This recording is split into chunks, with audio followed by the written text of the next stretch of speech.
우리 증산 천지대도 채널을 방문해 주시는 도생님 여러분 반갑습니다. 자, 이번 시간에는요, 이 판박소식 책자 있잖아요. 여기 이제 1부 16장, 요 내용에 대해서 여러분들과 함께 말씀을 나눠볼까 합니다. 이 16장의 제목은요, 대순전경과 천지개벽경의 비교, 이런 제목이거든요. 내용은 뭐냐면은, 대순전경과 천지개벽경이 서로 어떻게 차이가 있다라고 하는 이런 내용이에요. 이 말씀을 이제 왜 이렇게 이 장에다 집어넣냐면요. 우리가 강증산 상계님을 신앙하지 않습니까? 강증산 상계님은 이 우주를 주재하시는 조화조 하나님이에요. 옥황상제예요. 그리고 또 밀국부처님이십니다. 이 상계님께서 오셔가지고 선천을 마감하고 마무리 짓고 후천 5만 년 새로운 세상을 개창을 하셨어요. 자, 상계님의 천지공사 행하신 그대로 이 세상이 전개되고 있고 앞으로 이제 후천 5만 년 세상이 열립니다. 그런데 이번에 여름에서 가을철 바뀔 때 모든 사람이 다 이렇게 후천으로 넘어가는 게 아니에요. 천지의 법도는 상계님의 말씀 그대로 춘생 추살이에요. 이번에는 추살입니다. 가을에는 살은 죽인다는 거예요. 여기서 우리가 강증산 상계님을 왜 신앙하느냐? 살기 위해서 신앙하는 거예요. 바로 그 사는 법방이 무엇이냐? 우리는 그것을 알기 위해서 신앙하는 거예요, 여러분. 그냥 무슨 뭐라 그럴까? 그냥 정신적인 만족을 위해서, 죽어서 천당 가기 위해서, 천국 가기 위해서, 좋은 세상 가기 위해서, 그게 아닙니다. 우리가 그 세상으로 살아서 넘어가자! 이 말이에요, 이렇게요. 자, 이 강증산 상계님의 이 진리를 우리가 공부하고 닦고 신앙하기 위해서는요, 반드시 우리가 보아야 될 경전이 있습니다. 바로 상계님의 그 말씀이 기록된 경전. 2대 경전이 뭐냐? 바로 대순전경과 천지개벽경입니다. 청음 이상호 선생께서 편술하신 대순전경과 하감 이중성 선생께서 편술하신 천지개벽경이에요. 그리고 여기다가 하나의 경전을 더 덧붙인다면 3대 경전이 되는데요. 그게 이제 안경전 선생께서 편술하신 도전입니다. 저는 3대 경전이라고 봐요. 이 3대 경전은 우리가 상계님의 이 도를 닦기 위해서, 신앙을 위해서 반드시 이렇게 보아야 된다. 옆에 두고 우리가 읽고 공부해야 된다. 저는 이렇게 보고 있습니다. 자, 이제 그 내용이에요. 제가 이제 말씀을 이렇게 읽어가면서 부연 설명 드리겠습니다. 여기부터는, 그러니까 16장부터는 이 인수님의 증언이나 주장이 아니라 내가, 그러니까 이제 저 노상윤이가 상계님의 신앙을 하면서 공부하여 개인적으로 깨달은 소견에 대한 서술이다.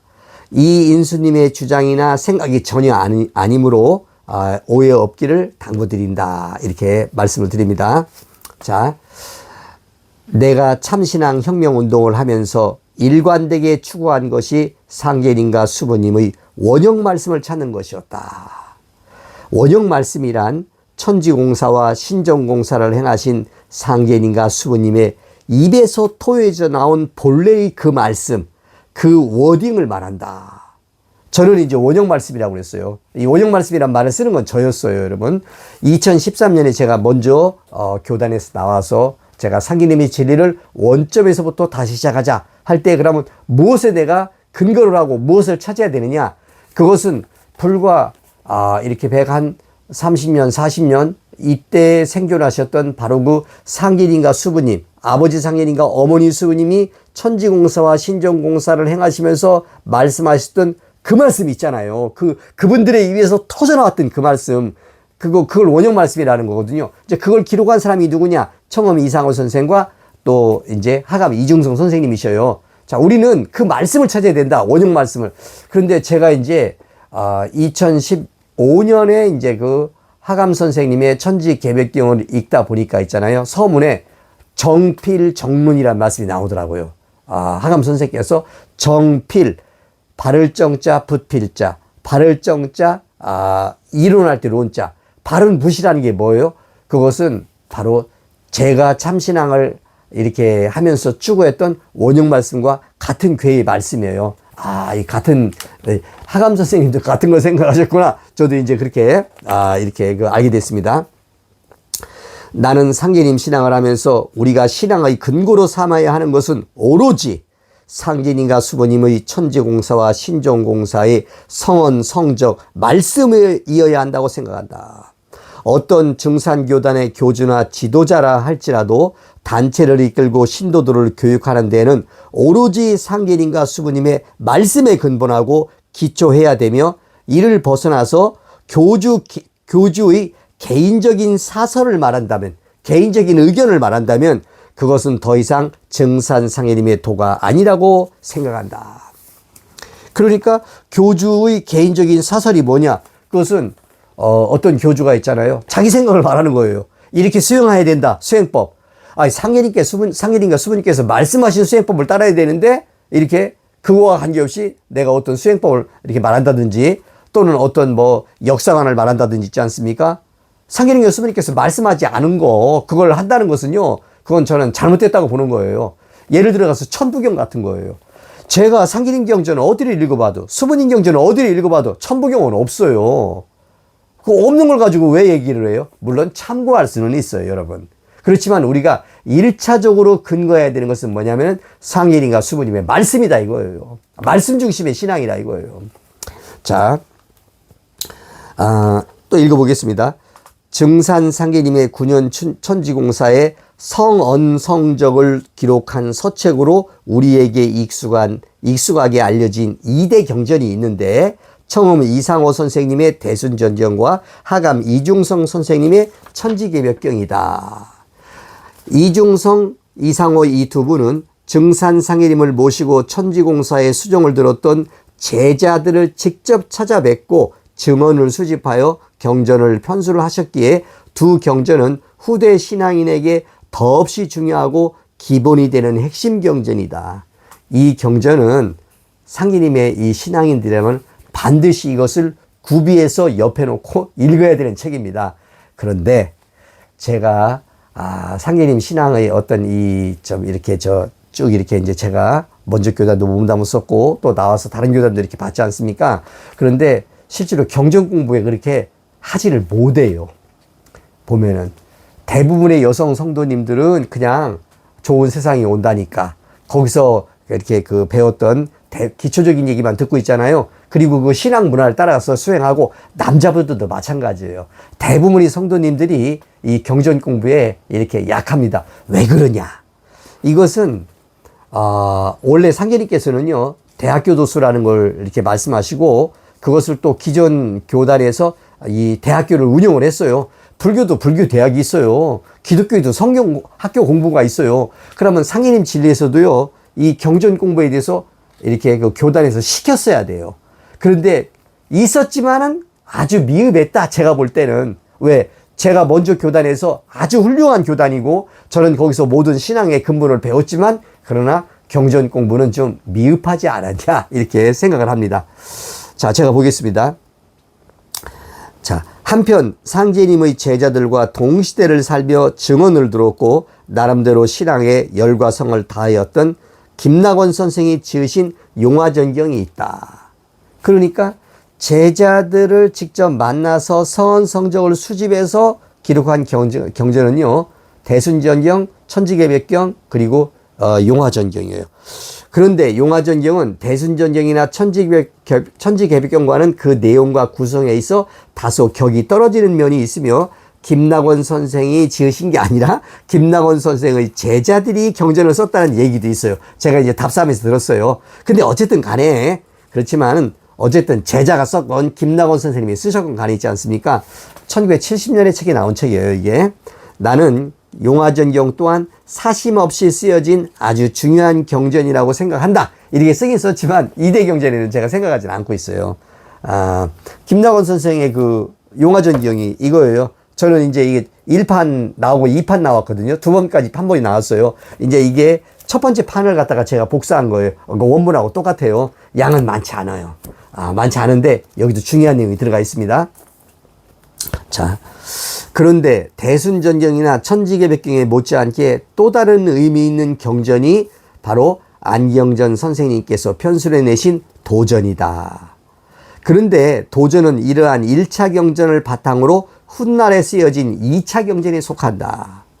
자, 경전 선생님께서는 뒷세대 분이었기 때문에 상계님의 천지공사에 수종 들었던 제자들을 답사해서 경전을 쓰신 건 아니에요. 아니에요. 1차 경전을 이렇게 바탕으로 해서 그것을 가지고 이제 재조집을 했지만은 그러나 도전에는 또 중요한 게 들어가요. 그게 뭐냐면 이런 거예요. 그렇다고 도전이 이들 대순전형이나 천지개평보다 중요도에 있어서 낮거나 하위의 경전이라고 생각하지 않는다. 도전에는 이들 경전에 실려있지 않은 천지공사에 대한 귀중한 답사 성구가, 비록 천지공사가 이렇게 1909년에 마쳐지고 이제 그 상계님 천지공사대로 쭉 이렇게 세상과 세운과 교훈이 진행돼 나갔지 않습니까? 그렇지만은 벌써 이제 100여 년 정도의 시간이 지금 흘러가고 있었지만은 아직도 답사할 것이 있었어요. 뭔가 상계님께서 허락을 하셨어요. 그래서 이 도전에는 천지공사에 대한 귀중한 답사 성구, 대순전경과 천지개벽경이 나오지 않는 성구가 들어있다는 거예요. 그게 뭐냐? 이러한 성구가 상당한 분량으로 실려있기에 대단히 중요하다고 본다. 그래서 제가 3대 경전이라고 보는 거예요. 천지개벽경 하나만 가지고, 대순전경 하나만 가지고, 혹은 대순전경과 천지개벽경만 가지고도 상계님 진리의 틀을 다 밝힐 수는 없다고 생각하는 거예요. 저는 바로 이 도전이 거기에 같이 이렇게 솥이 있지 않습니까? 솥이 쓰려면 발이 3개가 있어야 돼요. 그렇게 정립이라고 그러잖아요. 이렇게요. 그런 것처럼 저는 3대 경전이다. 자, 대순전경, 천지개벽경, 도전. 그럼 도전은 이 귀중한 답사성구가 뭐냐?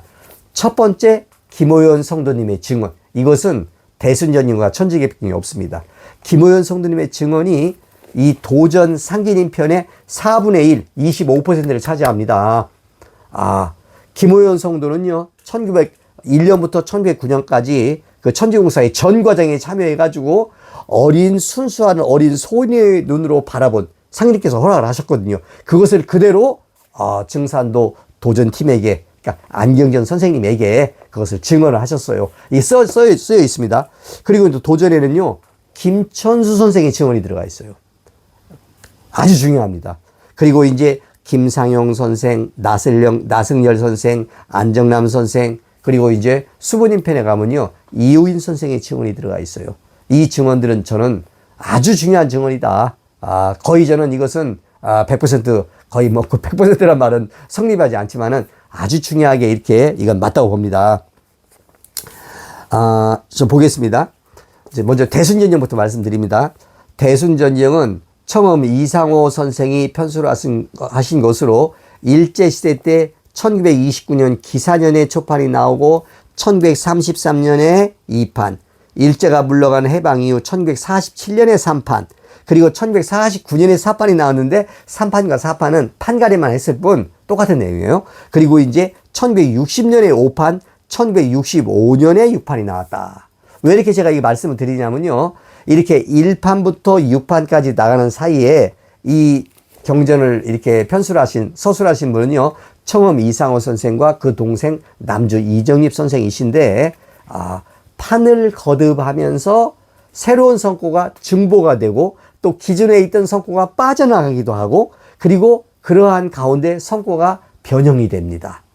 자, 그러면 우리가 중요한 것은 뭐냐? 어떤 성구가 증보가 됐느냐, 새로 들어갔느냐, 어떤 성구는 있다가 빠졌느냐, 어떤 성구는 변형이 됐느냐, 이것에 대해서, 왜 이것은 천지공사를 행하신 상인님의 말씀이기 때문에 그 말씀 속에서 인류의 운명이 결정되고 후천 5만 년 세상이 결정되기 때문에 우리한테는 대단히 중요합니다.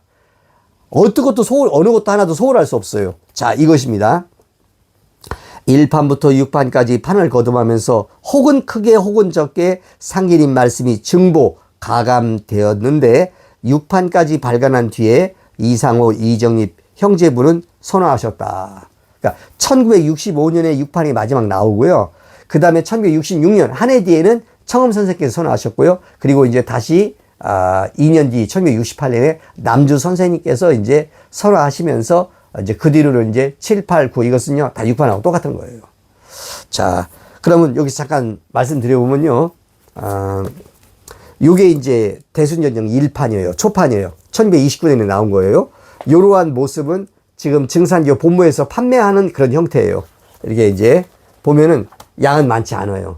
그런데 이제 이것은 어떠냐면 어떤 특징을 가지고 있냐면요. 사람들이 술술 읽어 내려갈 수 없게 돼 있어요. 왜 그러냐? 우리 한글 문체로 돼 있어요.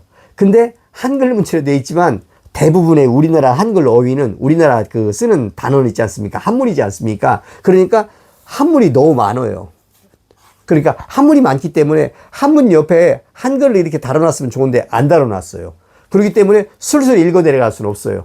물론 한문의 소양이 있는 분들은 읽을 수 있어요. 그렇지만은 요즘은 이렇게 한문 공부하지 않지 않습니까? 그리고 이제 이것은 1929년에 나온 책이기 때문에 이미 옛날 말들이에요. 그러니까 지금 말하고 좀 달라요. 그래서 이 대순전용 초판은요, 이제 이게 최초의 경전이에요. 물론 이 절에 1926년이죠. 증산천사 공사기가 있어요. 역시 그것도 어떠냐면은 다수의 한자가 섞여 있어요. 한자가. 제가 이제 한문이라고 말씀하시는데 한자 단어가 섞여 있어요. 그리고 이제 거기다가 한자 옆에 한글이 안 써 있다니까요. 그러니까 한문을 모르는 세대는, 한자를 모르는 세대는 술술 읽어 내려갈 수 없어요. 그런 이제 단점이 있는데, 어쨌든 이게 이제 대순전용 초판인데 상계님의 신앙을 해봐야 되겠다, 상계님의 도를 닦아야 되겠다 하시는 분들은요, 저는 꼭 이것은 읽어야 된다. 단순히 한 번 읽는 게 아니고요, 이것은 최초의 이 경전이기 때문에 거의 제가 볼 때는요, 제가 이제 분석해 놨습니다만은 상계님의 그 원형 말씀이 거의 다 들어가 있어요, 여기에는요. 그 다음에 이제 두 번째 나온 경전이요, 대순전용이 뭐냐면은 1933년에 나온 이 대순전용 2판이에요. 대순전용 2판은 어떤 특징을 갖느냐? 이것은 1931년부터 1933년까지 이상호, 이정희 두 형제분은 용화동에서 고수부님을 모셨어요. 그러니까 고수부님 교단과 통합교단을 만들어가지고 고수부님이 교주를 하실 때 나왔던 경전이에요. 당연히 이 경전이 나왔을 때, 이 대순전이 나왔을 때 고수부님한테, 고수부님 교주니까, 교주이시니까 이제 보고를 드렸을 거 아닙니까? 그래서 이제 고수부님께서 이거를 이렇게, 이것은 이제 답사에서 나온 얘기예요. 고수부님께서 이 이상호, 이정희 형제가 저희들이 이러한 경전을 썼습니다 라고 했을 때요, 고수부님이 신통하셨잖아요. 천하 1등 무당이시라고요. 그냥, 그래서 담뱃대로 있지 않습니까? 확 해치면서 이 책에 부정이 들었다 라고 하신 그 경전이라고 저는 생각하고 있습니다. 그것을 대순전용 초판이라고 말하는 사람이 있지만, 그러나 교훈 역사의 전개상 대순전용 초판이 나올 때는 고수부님께서 이 경전에 대해서 뭐라고 하실 이유가 없어요. 왜냐면 그때 같이 안 있었기 때문에. 고수부님께서 이 이상호, 이정엽 형제와 같이 통합교단을 만들면서 교주로 계실 때는 있잖아요. 바로 대순전용 2판이 나왔을 때예요. 그럼 대순전용 2판은 뭐냐? 이것은요, 고수부님을 따라서 용화동에 왔던 고수부님의 그 성도, 제자죠. 그러니까 문도 중에서 누가 있었냐면 고찬홍, 백윤화 부부가 있었어요. 굉장히 신심이 강했던 분들이죠. 근데 이분들 특히 백윤화 고찬홍 성도의 부인은요, 한문을 못 봐요. 그러니까 대순전용의 이 초판 내용을 읽을 수가 없어요. 그런데 그분들은 신앙심이 강하기 때문에 얼마나 상계님 말씀에 대한 갈급증이 있었을 거 아닙니까? 그러니까 고찬홍, 특히 백윤화 종도님이요, 어떻게 했냐면, 우리가 출판비를 댈 테니까 내가 읽을 수 있도록 이 한문 다 빼버리고 한자 다 빼버리고 한글로만 써달라. 그래가지고 이것은요, 한글 경전이에요. 이게 한자 단어를요, 전부 다 한글로 바꿨어요. 그러니까 누구도 읽을 수 있어요. 그렇지만 우리나라 단어는 한자 단어지 않습니까? 뜻글자 아닙니까? 그러니까 상계님 천주용사의 핵심을 파악하는 데는 또 좀 좀 부족하죠. 단점이 있죠. 그렇지만 이것은요, 순 한글 경전이다. 이것이 중요하고요. 대순전용 이 2판을 만들 때는 있잖아요, 많이 안 찍었어요. 200군가 찍었다고 제가 알고 있어요. 그런데도 이 경전이 남아 있어요. 이 경전이 지금까지 남아 있는데 앞부분에 이제 몇 페이지는 없어요. 이렇게 누락된 페이지가 있어요.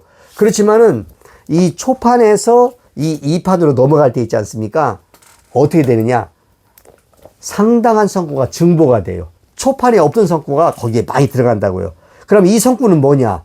억지로 임의로 만든 성구가 아니에요. 청엄 선생께서 답사를 하면서 답사한 많은 자료가 있었을 거 아닙니까? 이 자료 중에서 초판에 안 넣었던 거 있잖아요. 그것을 이 재판에 또 다수 집어넣기 들어가게 됩니다. 그런데 문제는 이 재판에서 3판 넘어갈 때 또 성과가 빠져버려요. 빠진다고 해서 그게 상임 성과가 아닌 게 아니지 않습니까? 자, 그래서 이 대순전형 2판이 중요합니다. 자, 근데 문제는 대순전형 초판에서 2판으로 넘어갈 때, 핵심 성과가 변형이 돼요. 그 변형은 제가 이제 변형이라고 말했지만 있잖아요. 이건 뭐냐면은 조금, 뭐랄까, 이 성과가 축소가 돼요. 다른 말로 왜곡이 돼요. 상기님의 뜻이 거기서 바뀌어버린다 이겁니다. 이런 문제가 있어요. 이것을 단정 짓지는 저는 않습니다만은 제가 학문적인 입장에서 볼 때는요, 이것은 명백한 변형이고 왜곡이고 있지 않습니까? 저는 솔직히 이런 말씀 드리고 싶지 않지만 제가 봤을 때는 조작이에요. 상인님 말씀 조작이라니까. 이거 보통 문제가 아닙니다. 제가 이것을 판박소식 상권에다 일부 실었고요. 그 다음에 판박소식 이제 학원쯤 되겠죠. 이제 제가 이제 올 겨울에 정신 집중해가지고 제가 이제 다시 이제 이렇게 잘 구성해가지고 이제 선을 보이려고 합니다. 물론 저만 할 수 있는 능력은 아니에요. 다른 사람도 할 수 있어요. 근데 어쨌든 제 차원에서 하려고 합니다. 자, 그런 문제가 있어요. 아마 저는 수부님께서 청엄 선생과 남주 선생께서 고수부님을 교주로 모시고 있을 때, 저희들이 이렇게 대순전형을 썼습니다. 상해님이 경전입니다. 했을 때, 그 답사에서 나온 말이거든요. 고수부님께서 담뱃대로 있지 않습니까? 이 대순전형을 확 제껴버리면서 이 책에 부정이 들었다! 이렇게 아주 말씀하셨다는 것은 바로 저는 이 대순전형 2판이라고 보고 있습니다. 자, 그리고 나서 있잖아요. 이제, 그리고 나서 3판은 언제 나오냐. 이제 3판은요, 1947년 해방되고 그 다음에 나와요. 이듬해, 46년, 5년 해방됐지 않습니까? 46년, 47년에 대순전형 3판이 나옵니다. 이제 이게 대순전형 3판이에요. 이제 이게 3판인데, 이제 이 3판은 있잖아요. 어떤 특징이 있냐면은, 초판은 한글 문체인데, 한자 단어를 갖다가 거기다 집어넣기 때문에 옆에 한글 그 뜻, 뭐랄까, 이렇게 그 음을 안 달아놨기 때문에 읽기 어려웠고, 재판은 오로지 또 그냥 국문으로만, 한글로만 쭉 썼기 때문에 무슨 한자인지 모르니까 또 좀 뭐랄까, 내용 파악이 어려웠는데, 이 대순전형 이 3판부터는 있잖아요. 이렇게, 뭐랄까, 한문과 이렇게 한글을 갖다가 병용을 했어요. 이렇게. 그렇기 때문에 이제, 술술 읽을 수 있어요. 이제, 그러면서 이제 이 대순전형 3판에서는 뭐가 되냐면은 이제, 1판과 2판이 나올 때는 일제시대였지 않습니까? 일정기 때. 그러니까 우리가 일본에 대한 공사 같은 것이 잘 이렇게 거기서 서술이 안 됐었어요. 안 될 수밖에 없었죠. 그때는 일제시대였으니까. 그래서 이제 그런 일제가 물러가 나온 다음에 이제 세운공사에 대한 내용들이, 그런 내용들이 들어가고, 또 고수부님에 대한 내용도 많이 증보가 되고, 또 2판에 있던 것들이 또 빠지게 되고, 새로운 내용이 증보가 되게 되면서 있지 않습니까? 또 바뀝니다. 자, 그러고서 1949년에 4판이 나오는데, 4판은 3판하고 똑같은데, 판가리만 했을 뿐이다. 그 다음에 이제 1960년에 이제 대순전형 5판이 나옵니다.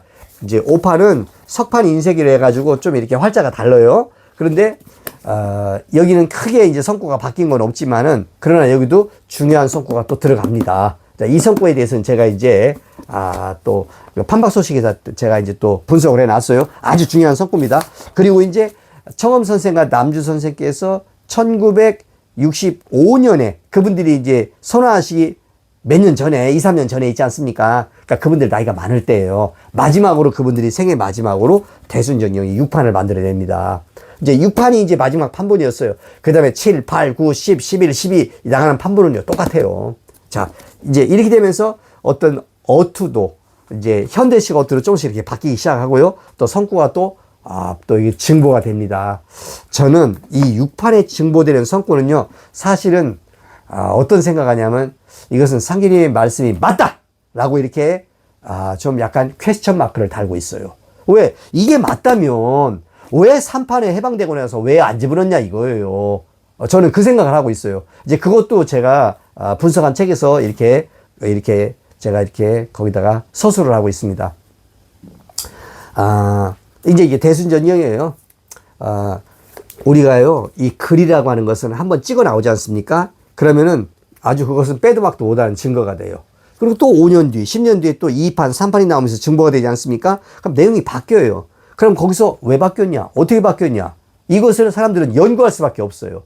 왜 이걸 연구해야 되느냐? 이것은 천지공사를 행하신 하나님의 말씀이기 때문에 그런 거예요. 뭐 그 사람들이 뭐 왜곡을 했다, 변형했다, 조작했다, 이걸 따지려는 게 아니에요. 우리는 진실을 알고 싶은 거 아닙니까? 우리는. 그렇잖아요? 그 말씀 때문에 세상이 살고 죽고 이 모든 것이 바뀌는 건데, 우리는 그 정확한 원형 말씀, 하감 선생께서 말하는 그 정필, 우리는 바른 붓, 우리는 그것을 알고 싶은 거 아닙니까? 자, 다시 이제 제가 이 판박수 책자로 들어오겠습니다. 본래 증산상제님의 천지공사에 대한 최초의 기록은 1926년 병인년에 이상호 선생이 발간한 증산천사 공사기이다. 이것은 당시 미륵불교에 잠시 가입한 선생께서 교주인 김영렬 성도로부터 짧은 시간 증언을 받아 기록한 것으로 장절 구분 없이 시간대 순으로 상제님의 생애와 천지공사 내용을 쭉 서술한 것이다. 중요합니다. 최초의 경전은 사실은 증산천사 공사기입니다. 그런데 이것도 역시 아까 말씀드린 바대로 한글 문체지만 이미 100여 년 전 문체이고, 그렇잖아요. 그러니까 지금 어투가 아니에요. 지금 그런 문체가 아니에요. 그리고 거기는 상당수의 한글 한자 어휘가 옆에 그 한글 의미 없이 들어가 있기 때문에, 의미 없이 들어가 있기 때문에 읽기가 어렵다. 그렇지만은 최초의 경전이기 때문에 있지 않습니까? 증산천사 공사기는 읽으면 읽을수록 있잖아요. 상계님이 이게 말씀이구나. 최초의 말씀들을 기록한 거기 때문에 아주 강한 감동이 옵니다. 자, 다시 읽어보겠습니다. 자, 얼마 안 있어 청엄 선생은 미륵불교 간부들과 불화하면서 교단을 나오게 되었고, 더 이상 김영렬 성도나 구리꼴 안동김씨 제자들로부터 증언을 듣지 못하게 되자, 바로 이게 증산천사 공사기와 대순전형의 한계예요. 왜? 상계님의 9년 천지공사, 그 중에 제자들이 종유했던 8년 천지공사의 전 과정을 이렇게 참여해가지고 공사를 전체를 다 알고 있는 그 제자가 누구냐? 그게 수석지자 김영렬이거든요. 그리고 이제 김영렬, 김자연, 김갑칠 이런 사람들이 전부 다 1902년부터 모셨기 때문에 이분들의 증언을 들어야 돼요. 그런데 청엄 선생은 이분들의 증언을 많이 못 들었어요. 대순전형의 한계라니까요. 이분들이 못 들은 증언은 누가 듣게 되느냐? 그게 이제 하감 이중선 선생께서 들어가지고 그것이 천지개경에 쓰여집니다. 이게 차이가 여기서 달라지는 거예요. 자, 이제 하감 청엄 선생은요, 더 이상 이제 구리꼴 안동김씨 이 제자들의 증언을 듣지 못하게 되자 다른 제자들을 찾아가서 증언을 수집하게 된다. 청엄 선생은 이것들을 정리하여 3년 뒤인 1929년 기사년에 대순전형이라는 제호로 발간하게 되었다. 이 1929년이 100년 기원사에서 저는 아주 중요한 연도라고 봅니다. 기사년. 이걸 이제 그 무학비교에서 말하잖아요. 기사, 뭐라고 그러죠? 누런, 뱀, 이렇게 나오잖아요. 이렇게요. 바로 이제 1929년에 청엄 선생과 하감 이중성 선생으로서 이렇게 이 교훈이 나눠지게 됩니다. 이렇게. 우리는 하감 선생의 그 생애를 우리가 이제 공부를 하면서 알아봤잖아요. 1129년에 청엄 선생께서는 용화동에서 동화교를 만들고 대순전형 초판을 내면서 이제 교주가 돼가지고 여기서 이제 하나의 이 교훈사가 나가게 되고 있잖아요. 그리고 이면에는 1229년 기사년, 기사월, 기사일, 기사시에 바로 이제 그 보촌교회 11전 봉환식과 낙성식을 계기로 해서 1928년 무진동지에 기도했던 하감 선생께서 차경석을 놓고 너는 천만고에 다시 없을 역종놈이다 너는 이렇게 꾸짖으시면서 여기서 이제 하감 선생께서 상기님 진리의 중심으로 들어가면서 진사 성인출 오미낙당당의 그런 도수가 실행되지 않습니까? 바로 이제 이 1129년이 중요하다.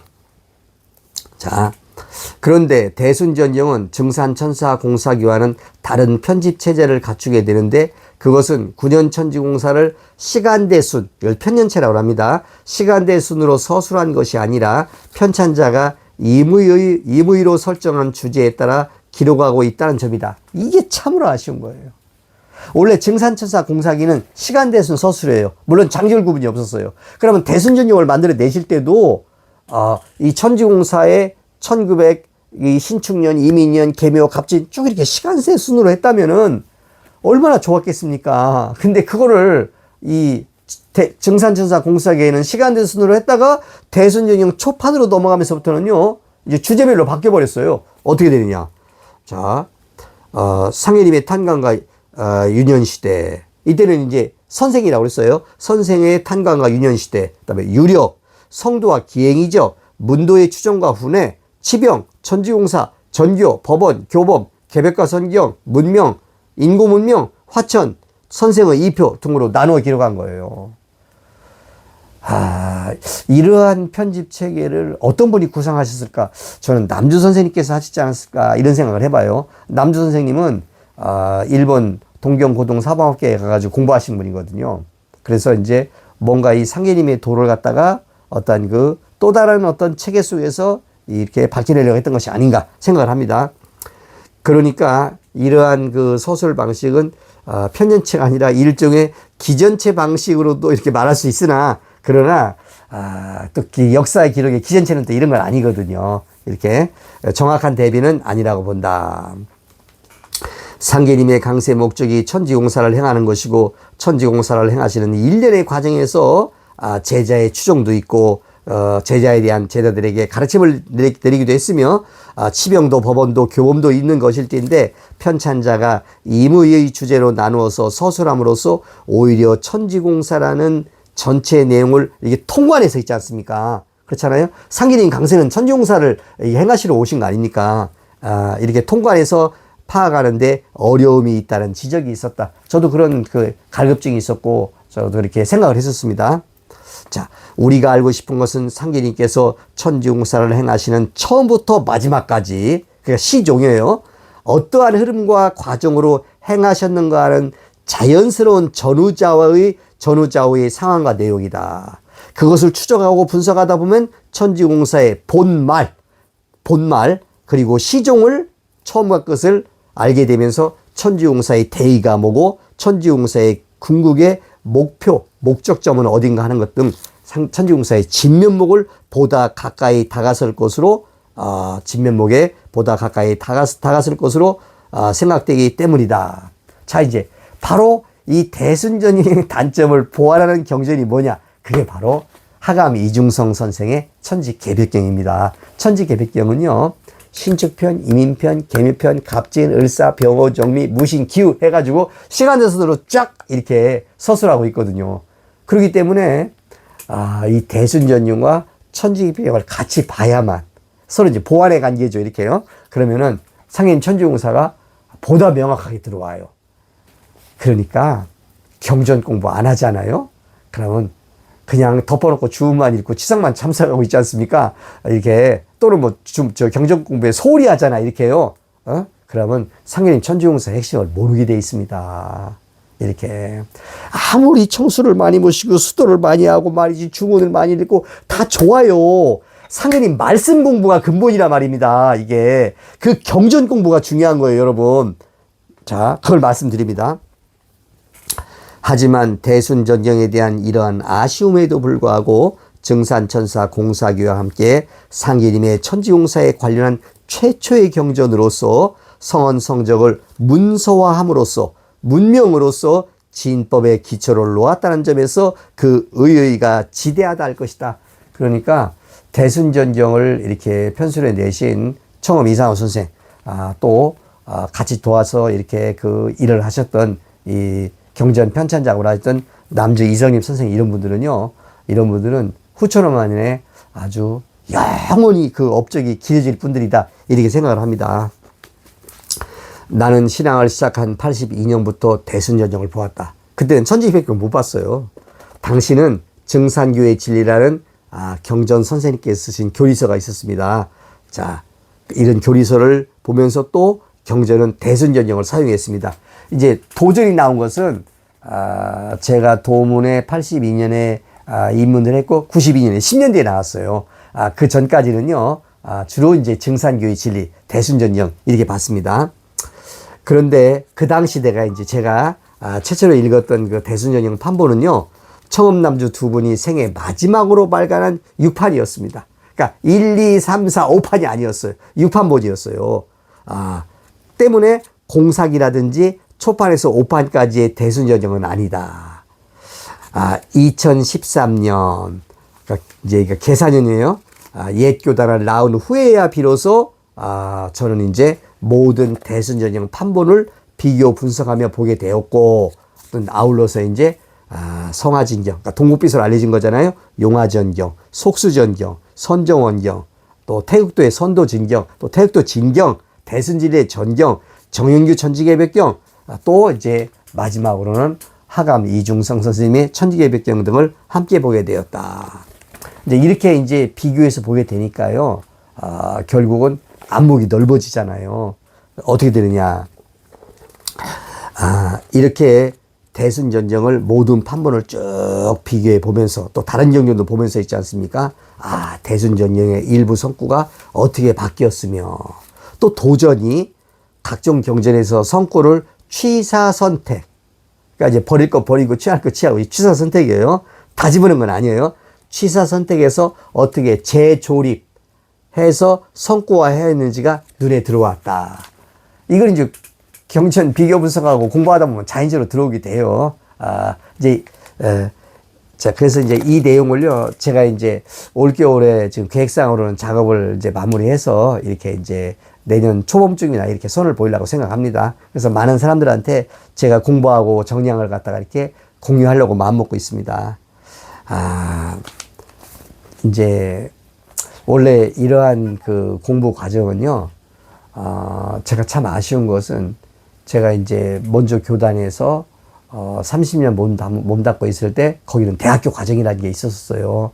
사실 이것은 대학교 과정에서 했었어야 되는 것이 아닌가 생각하고 있어요. 시간 많잖아요. 매달 이 대학교 과정이 있어가지고 전신노가 모여서 공부를 한단 말입니다. 1박 2일 동안. 또는 뭐 인터넷 강의 펼쳐놓고 하잖아요. 이렇게요. 그럼 이때 옛 그 초판, 재판, 3판, 뭐 5판, 6판 또 다른 경전들 있잖아요. 원본별로 보여줘 버리는 거예요. 그리고 그것을 가지고 어떻게 이게 상인님 말씀이 이렇게 구성이 되어 있다. 또 말씀이 변형됐다. 또는 말씀이 어떻게 이렇게 모아졌다. 증보됐다. 가감됐다.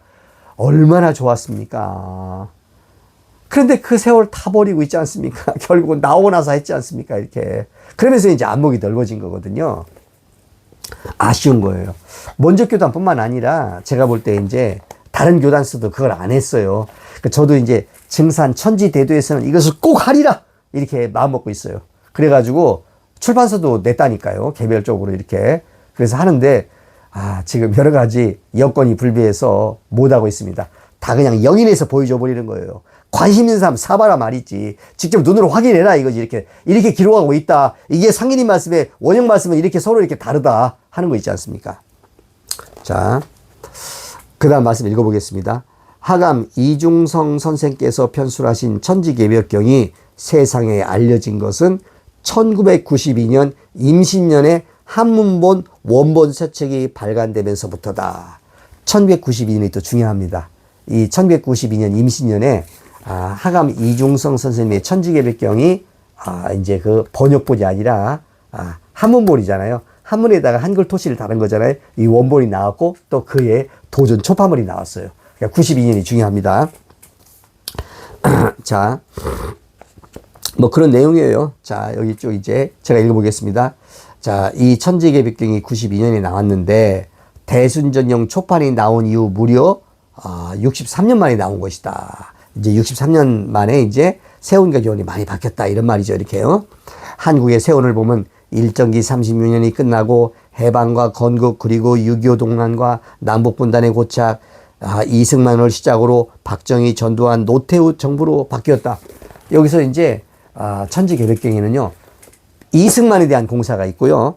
박정희에 대한 공사가 있어요. 박정희를 얘기하고 있어요. 의세대하라고. 대순전경에는 없어요. 그리고 이제 전두환, 노태우, 박정희, 전두환, 노태우를 3대장으로 이렇게 말하는 이렇게 동토 살림곡의 내용도 들어있어요. 여기 보면은요. 자, 70년대에 들어서 서울에서는 대순진리회가, 대전에서는 증산도가 태동되어 새로운 교훈시대가 활짝 열리게 된다. 나는 증산도와 대순진리회 등을 두 번째 교훈시대, 즉 이변 교훈으로 파악한다. 이렇게. 좀 더 읽어보겠습니다. 지금 이 섹터는요, 대순전형과 천지개벽경 이제 비교 분석이잖아요. 자, 처음 이상호 선생은 일찌감치 1915년 을묘년에 고수부님 교단에 입문하였고, 이후 차경석이 교권을 움켜쥔 이후 보천교회 60방주 가운데 서방주가 되었을 만큼 당시 교계와 신앙사에 이름이 널리 알려진 분이다. 그래가지고 이 청엄 선생께서 김영렬 수석제자한테 이렇게 얘기를 듣고 증언을 듣고 1926년에 정산천사 공사기를 내지 않습니까? 그리고서 이제 더 이상 증언을 못 듣게 되자 다른 제자들을 찾아가서 증언을 들을 때 이남장 박공호 성도님도 찾아가서 이제 말씀을 듣게 돼요. 그때는 이미 무진년 동지가 아니에요. 무진년 이전에. 그러니까 27년 뭐 이렇게 28년 이렇게 이 무렵이에요. 그래서 이남장 박공호 성도님은 이미 이상호 선생과 얼굴도 알고 있었고 아는 사이예요. 그래서 이남장 박공호 성도는요, 처음 선생을 무진동지에 기도하는 사람은 생각하지도 않았어요. 그냥 이분이 와가지고 내가 이런 책을 냈는데 더 성원 말씀을 듣고자 하니 증언해 주십시오 했을 때 박공호 성도님은 좋아했고 이렇게 증언해 주었다는 거예요. 그래가지고 이 증언을 들어가지고 어떻게 했냐면 1929년에 이제 다른 종도들의 증언과 함께 대순영경 초판을 내는 겁니다. 제가 말씀드리는 요지는요, 이남장 박공호 성도님의 인식 속에는 청엄 이상호 선생은 무진년 동지에 기도하는 사람이 아니에요. 상인님께서 1909년에 돌아가시는 6월 23일 날 돌아가시기 전 하루 전날 6월 23일 날 있지 않습니까? 그때 이제 박공호한테 명을 내리지 않습니까? 무진 동지에 기도하며 너한테 성원 성적을 묻는 자가 있으니 그 사람한테 이렇게 네가 만든 의통인패하고 말이지 의통인패 제작법을 알려줘라. 이렇게 그 지시를 받았잖아요. 박공호 종도는. 그래서 무진동자가 되기를 기다렸어요. 무진동자가 되기 이전에 와가지고 얘기를 물었던 사람은 이상호 선생이라니까요. 그러니까 무진동지의 기도자가 아니에요. 박공호 성도님의 인식 속에는 아니라니까요. 물론 청엄 선생은 자기가 무진동지의 기도를 이제 그때 뭐랄까 동화기를 만들면서 이제 그걸 기도라는 형식으로 했지만은 아니라 이겁니다.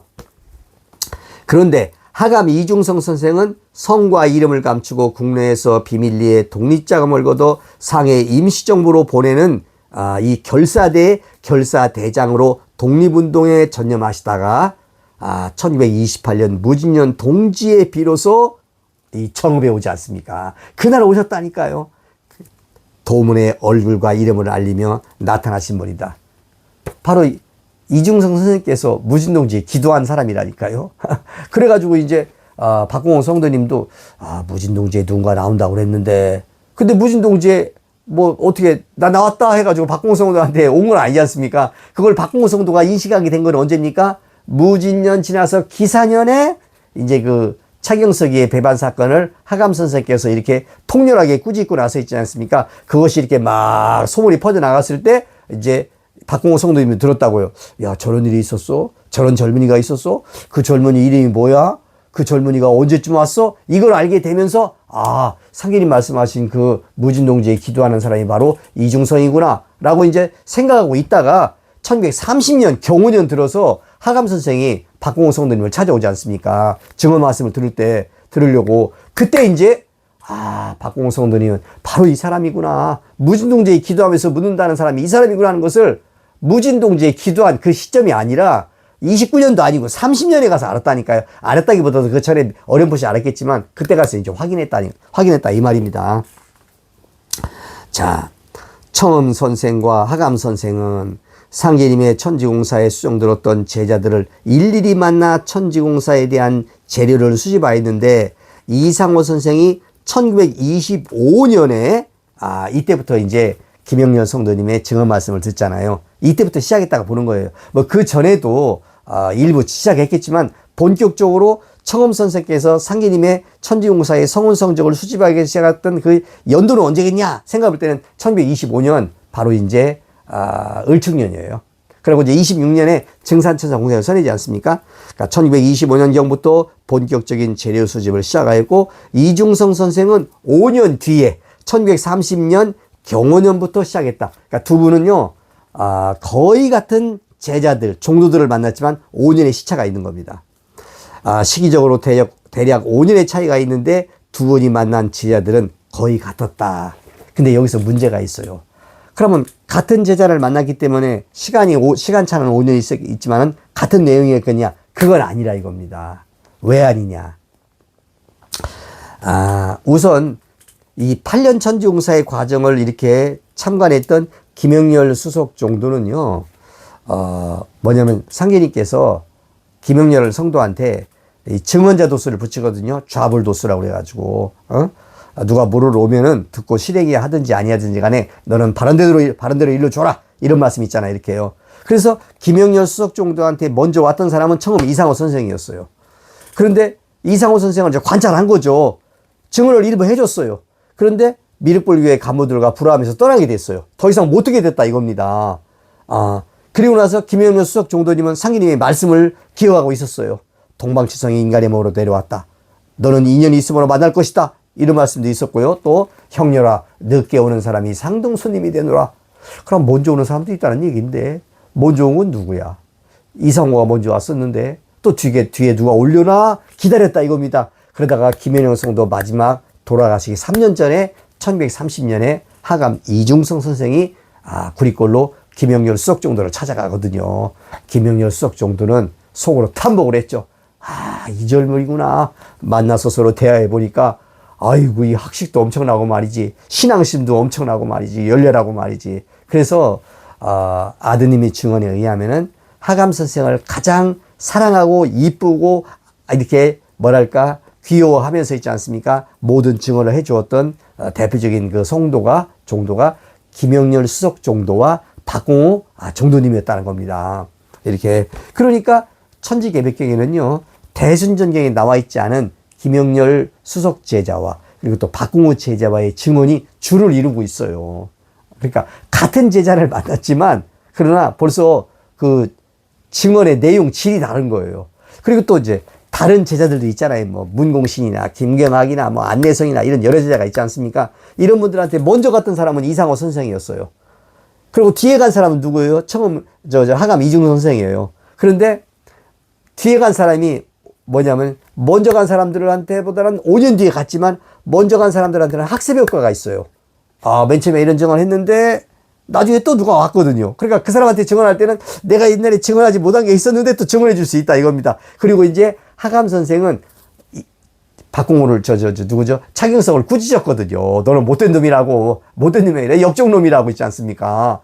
그러니까 모든 제자들이 좋아했거든, 그걸 갖다가. 그러니까 이중 선생을 환대했죠, 이렇게요. 그러니까 이상호 선생보다는 더 많은 내용을 들을 수 있었다. 그래서 대순전경과 천지개백경은요, 50%가 차이가 나는 거예요.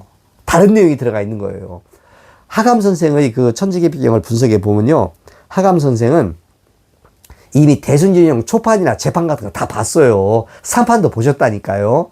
그렇기 때문에 중복되는 거, 대순전경과 중복되는 것은 가급적 안 드셨다는 걸 알 수 있어요. 아마 그런 것이 쓰여졌다면 천지개백경은 더 양이 방대했을 거예요.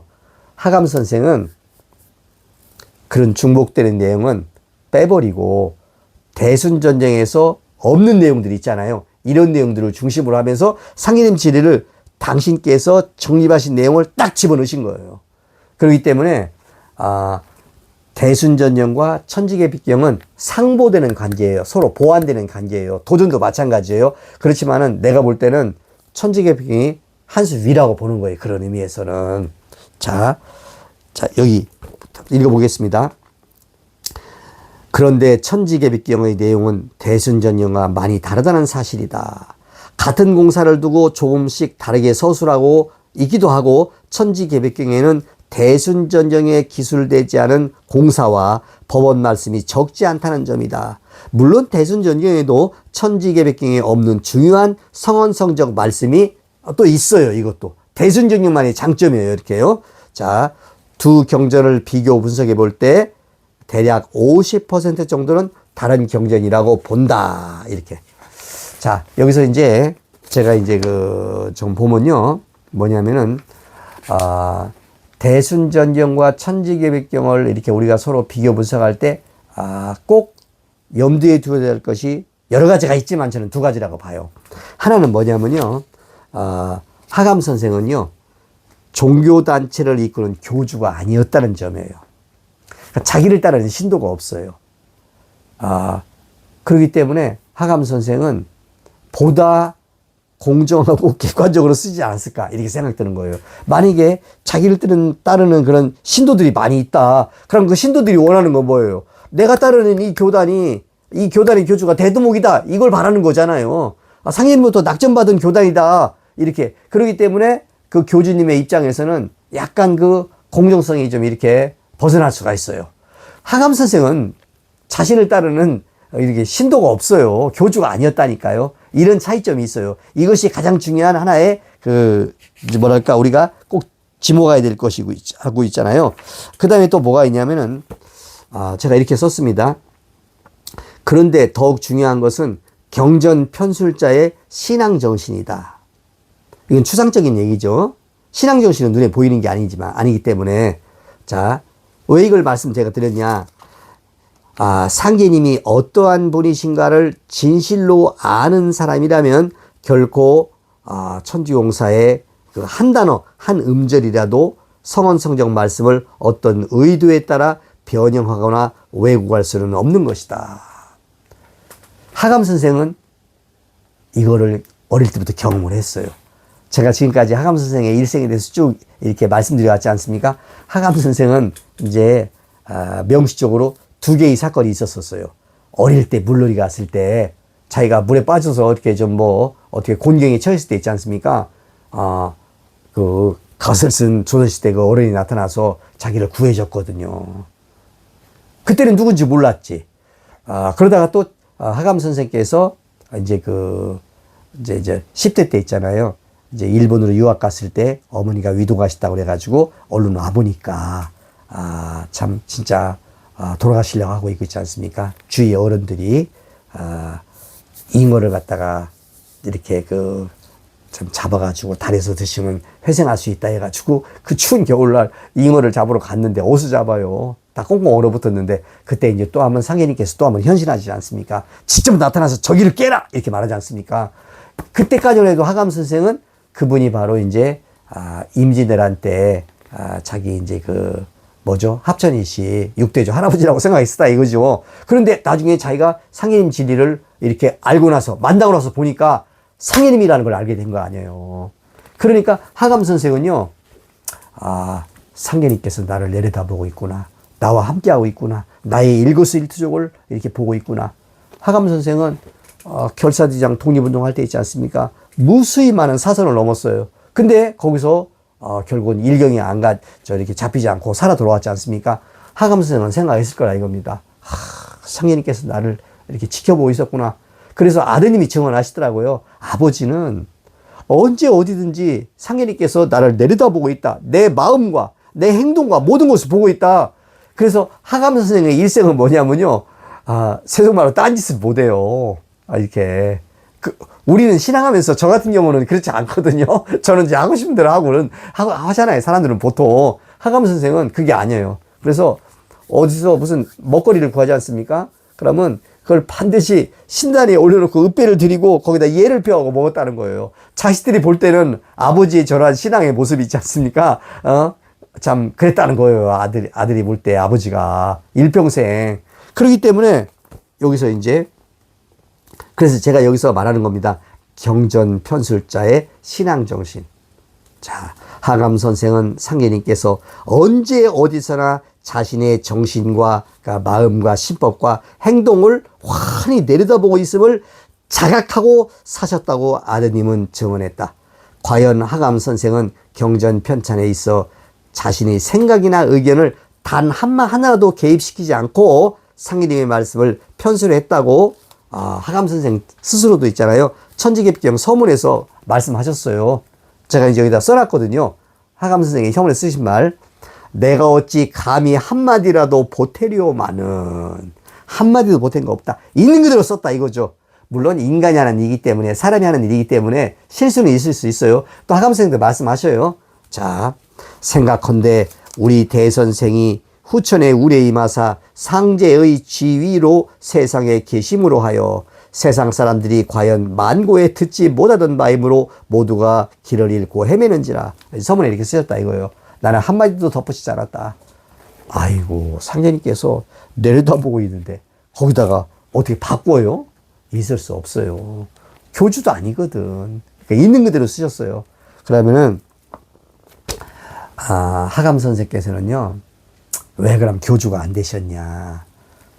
당신께서 상계님의 서원 성적을 쭉 수집해가지고 공부를 해본 결과 하감 선생은 아셨거든요.